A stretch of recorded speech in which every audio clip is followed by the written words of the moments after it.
Ready start. மாண்புமிகு அமைச்சர் பெருமக்களே, அரசு உயர் அதிகாரிகளே, அனைவருக்கும் வணக்கம்.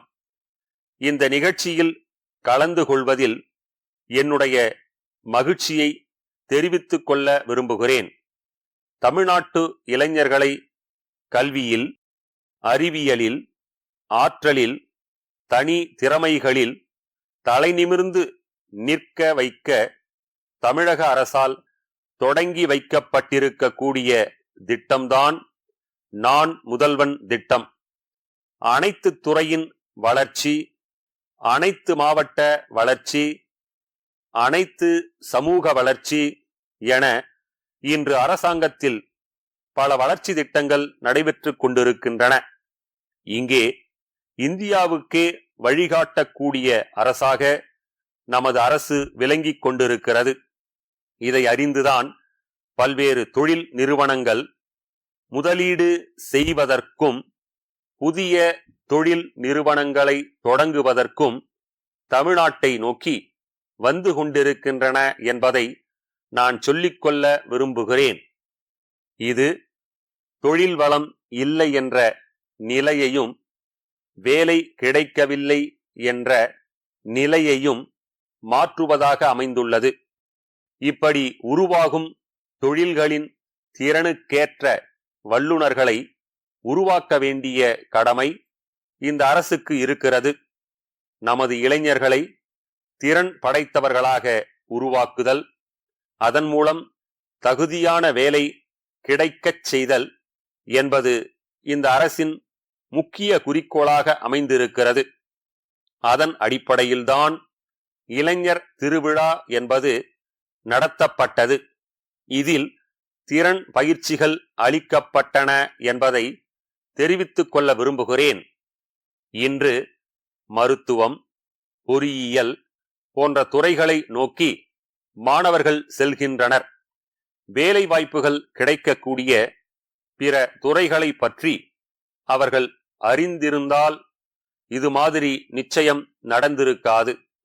பல்வேறு துறையின் படிப்புகளை பற்றியும் மாணவர்கள் அறிந்து வைத்திருக்க வேண்டும். அது குறித்து பெற்றோர்களும் அறிந்து வைத்திருக்க வேண்டும். பெற்றோர்கள் தங்களின் எண்ணங்களை பிள்ளைகளிடம் சொல்லலாம், ஆனால் அதை அவர்கள் மீது திணிக்கக்கூடாது.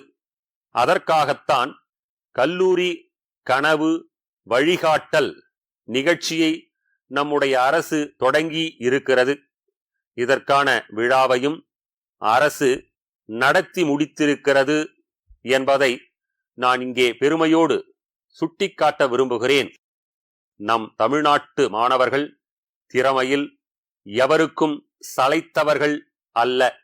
ஆனால் இவர்களுக்கு தேவை சிறந்த வழிகாட்டி, உந்து சக்தி ஆகியவைதான். இவற்றை வழங்கினால் இவர்களின் திறமை இன்னும் பளிச்சிடும். அதன் மூலம் வேலை வாய்ப்பும் நாட்டின் பொருளாதார வளர்ச்சியும் மேம்படும் என்பதை உணர்ந்த காரணத்தினால்தான் நான் முதல்வன் திட்டத்தை தொடங்கினேன். கல்லூரிகளில் படிக்கும் போதே தனி திறமைகளை வளர்த்து கொள்ள வேண்டும்.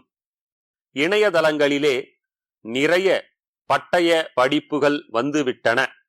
அவற்றை இடைப்பட்ட காலத்திலேயே கற்றுக்கொள்ளலாம். இத்தகைய வாய்ப்பை மாணவர்கள் பயன்படுத்திக் கொள்ளும் போது வேலை வாய்ப்பும் காத்து கொண்டிருக்கும். தமிழ், ஆங்கிலம் ஆகிய 2 மொழிகளிலும் நம்முடைய இளைஞர்களுக்கு மொழி திறன் இருக்க வேண்டும். அதன் காரணமாக நாம் உலக அளவில் பேசப்படுவோம். சென்னை சைதாப்பேட்டை பஜார் வீதியிலுள்ள சத்யா ஆடையகத்தின் உரிமையாளர், திருப்பூர் மீனாட்சி துணிக்கடை நிறுவன மேலாளருக்கு எழுதும் கடிதம். அன்புடையீர், வணக்கம். கடந்த மாதம் எங்கள் நிறுவனத்தின் சார்பில் தங்களுக்கு கடிதம் அனுப்பி இருந்தோம். அதில் பொங்கல் பண்டிகையை முன்னிட்டு ஆண்கள் மற்றும் பெண்களுக்கென சிறப்பாக வடிவமைக்கப்பட்ட, புதிய வடிவில் உருவாக்கப்பட்ட ஆடைகளை அனுப்புமாறு கேட்டிருந்தோம். ஆனால் இதுவரை நீங்கள் அனுப்பவில்லை. பொங்கல் பண்டிகைக்கு மிகவும் குறைவான நாட்களே உள்ள நிலையில் அதை உடனே அனுப்பி வைக்குமாறு கேட்டுக்கொள்கிறேன். ஆடைகளை நன்கு பாதுகாப்பான முறையில் அனுப்பவும்.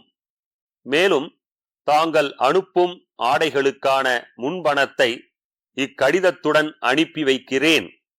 தாங்கள் அனுப்பும் ஆடைகளை பெற்றுக்கொண்ட உடனே அதற்குரிய மீதமுள்ள தொகையை அனுப்புகிறேன் என்பதை தெரிவித்துக் கொள்கிறேன்.